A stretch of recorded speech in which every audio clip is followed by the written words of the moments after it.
Mon général? Messieurs? Alors vous êtes donc l'homme qui a dit non? Non. Comment ça? Ah non. Ah, je vois, vous vous citez vous-même. Non, mais ce que je veux dire, c'est que je n'ai pas juste dit non. J'ai dit beaucoup de choses, en particulier lors de mon appel du 18 juin 1940 depuis l'Angleterre. Ah bah c'est justement ce que l'on raconte dans notre chanson. Si vous voulez bien écouter. Non. Non, mais je plaisante. Passez-moi votre truc, là.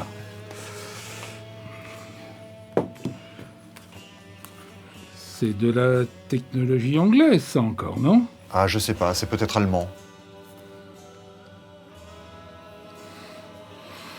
Désolé.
Hitler, par exemple. Je lui ai pas dit non.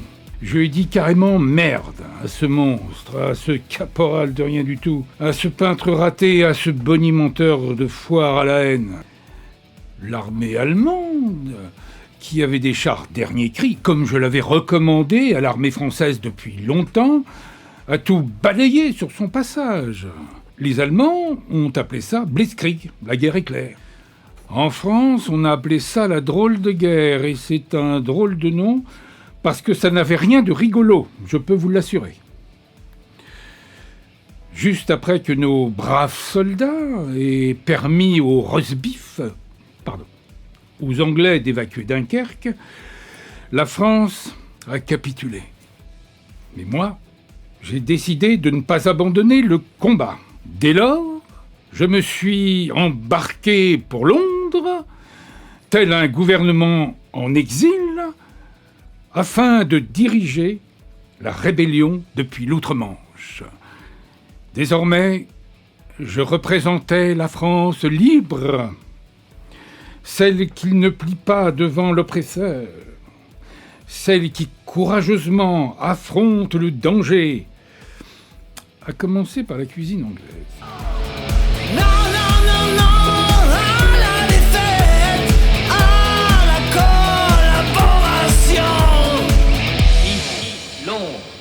Les Français parlent aux Français. Résistance, 18 juin à la radio sur les ondes. Pour une certaine idée de la France.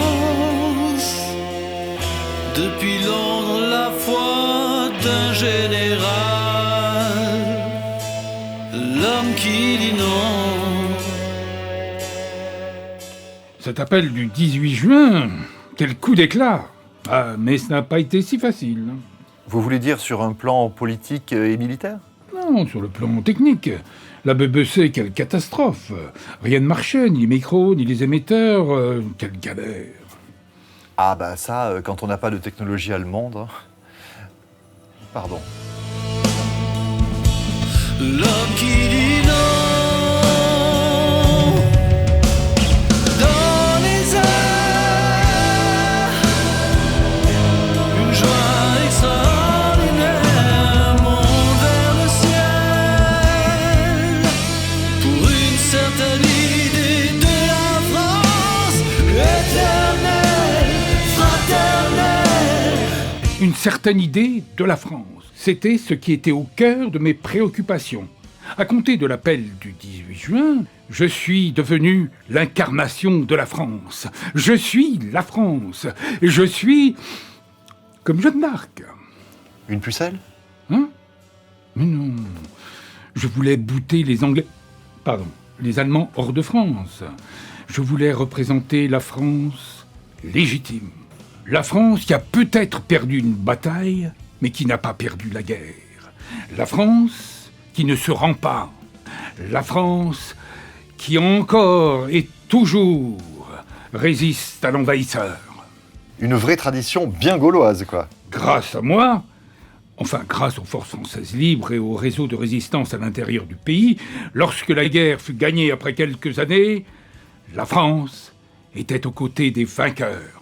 Parce que la France, ce n'était ni Vichy, ni Pétain. La France, la vraie, c'était moi. La Seconde Guerre mondiale, en 1939, est provoquée par la politique expansionniste et agressive d'Adolf Hitler. Il n'a jamais accepté le traité de Versailles. La France connaît une nouvelle invasion en mai 1940 après un désastre militaire. Quand le maréchal Pétain arrive au pouvoir, il s'engage dans une politique de collaboration avec l'Allemagne nazie. Le général de Gaulle entre en rébellion. Il entend représenter une autre légitimité nationale. Il lance à la radio anglaise, la BBC, son premier appel à la résistance le 18 juin 1940.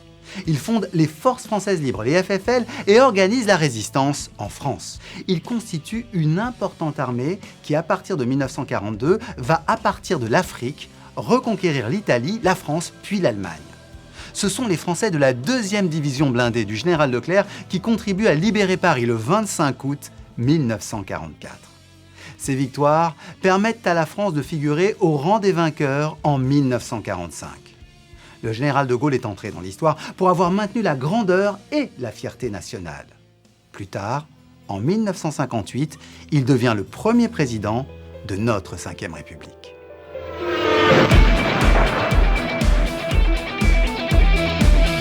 Les Alliés débarquent en Normandie. Général Leclerc fonce sur Paris. 25 août 44, De Gaulle proclame Paris outragé, martyrisé. Mais Paris libéré.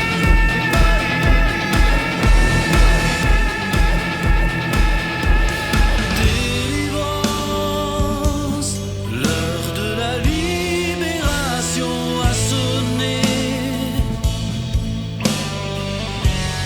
Paris en liesse acclame le général. Et après tout ça, alors, vous comptez faire quoi? Ce ne sont pas les chantiers qui manquent pour faire rentrer notre pays dans la modernité.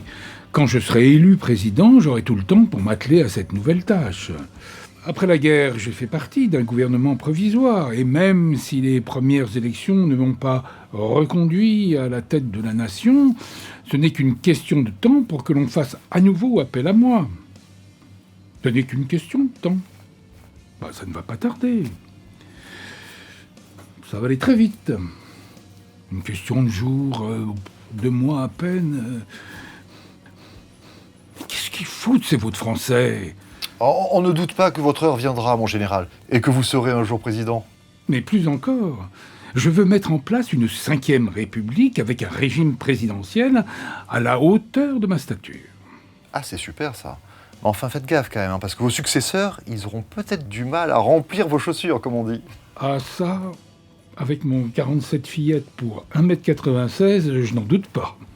Bon, en attendant que vous soyez élu, on va vous remercier pour votre passage, et puis on va vous laisser rentrer chez vous à colomber les 2 églises. Parce que, sait-on jamais, ça pourrait prendre un petit peu de temps avant qu'on vous rappelle.